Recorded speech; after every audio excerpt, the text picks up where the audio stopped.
Perkenalkan, saya Rida Juliana, NIM 1815401089 dari kelas reguler 2, tingkat 2, Prodi D3 Kebidanan Tanjung Karang. Di sini saya akan menjelaskan tentang kehamilan ektopik terganggu. Kehamilan ektopik terganggu. Yang pertama yaitu pengertian. Kehamilan ektopik terganggu merupakan salah satu komplikasi kehamilan di mana sel telur yang dibuahi tidak bisa menempel pada tempat yang semestinya, yaitu kehamilan di luar kapung uteri. Sebagian besar kehamilan ektopik tidak dapat berlangsung hingga 9 bulan. Yang kedua yaitu etiologi. Kehamilan ektopik terganggu karena hambatan pada perjalanan sel telur dari indung telur ovarium ke rahim uterus. Dari beberapa studi faktor resiko yang diperkirakan sebagai penyebabnya adalah: yang pertama, adanya infeksi saluran telur.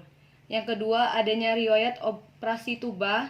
Yang ketiga, cacat bawaan pada tuba seperti tuba sangat panjang. Yang keempat, kehamilan ektopik sebelumnya. Yang kelima, aborsi tuba dan infeksi pemakaian IUD. Yang keenam yaitu kelainan zigot, yaitu kelainan kromosom. Yang ketujuh, bekas radang pada tuba. Yang selanjutnya yaitu adanya tanda dan gejala KET. Yang pertama, mual muntah. Meskipun bukan termasuk kehamilan normal, namun hormon kehamilan ibu meningkat sehingga menimbulkan rasa mual dan muntah seperti ibu hamil pada umumnya. Yang kedua yaitu adanya amenor. Sejak terjadinya pembuahan, ibu tidak lagi mendapati haidnya. Proses pematangan sel telur berhenti serta merta ketika ibu positif hamil. Yang ketiga, adanya nyeri perut bagian bawah. Rasa nyeri adalah gejala kehamilan ektopik terganggu yang paling utama. Nyeri ini disebabkan peregangan dinding tuba atau ruptur tuba. Yang keempat, adanya perdarahan. Gejala kehamilan ektopik terganggu yang lain adalah perdarahan perpaginam.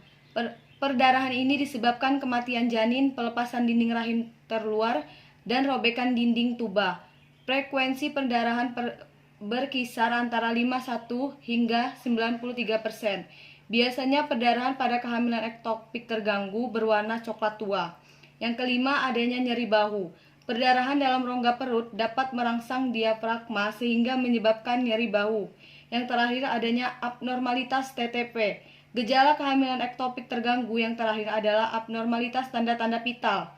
Pada keadaan yang parah, tanda vital ibu menunjukkan adanya kegawat daruratan. Tekanan darah ibu akan menurun disertai dengan peningkatan denyut nadi dan sesak napas. Yang selanjutnya, diagnosis. Diagnosis yang pertama bisa dilakukan dengan anamnesis dan gejala klinis. Riwayat terlambat haid, gejala dan tanda kehamilan muda dapat ada atau tidak ada perdarahan perpaginam, ada nyeri paru kanan atau kiri bawah. Yang kedua, bisa dilakukan dengan pemeriksaan umum, yaitu keadaan umum dan tanda vital dapat baik sampai buruk. Yang ketiga, bisa dilakukan didapatkan rahim yang juga membesar, adanya tumor di daerah adnexa. Lalu adanya tanda-tanda shock hipoklemik, yaitu hipotensi, pucat, dan ekstremitas dingin. Adanya tanda-tanda abdomen akut, yaitu perut tegang bagian bawah, nyeri tekan, dan nyeri lepas dinding abdomen. Yang kelima, adanya yaitu pemeriksaan ginekologis. Perdarahan dalam rongga perut, tanda shock dapat ditemukan. Lalu selanjutnya ada pemeriksaan penunjang berupa pemeriksaan lab, yaitu pemeriksaan HB, leukosit, dan urin HCG. Lalu pemeriksaan kuldosentesis. Kuldosentesis adalah suatu cara pemeriksaan untuk mengetahui adanya cairan atau darah dalam kapum Douglas. Lalu pemeriksaan USG. Pemeriksaan ini berguna dalam diagnostik kehamilan ektopik. Lalu selanjutnya yang terakhir, pemeriksaan laparoskopi digunakan sebagai alat bantu diagnostik terakhir untuk kehamilan ektopik. Sekian penjelasan dari saya tentang kehamilan ektopik terganggu. Saya akhiri, wassalamualaikum warahmatullahi wabarakatuh.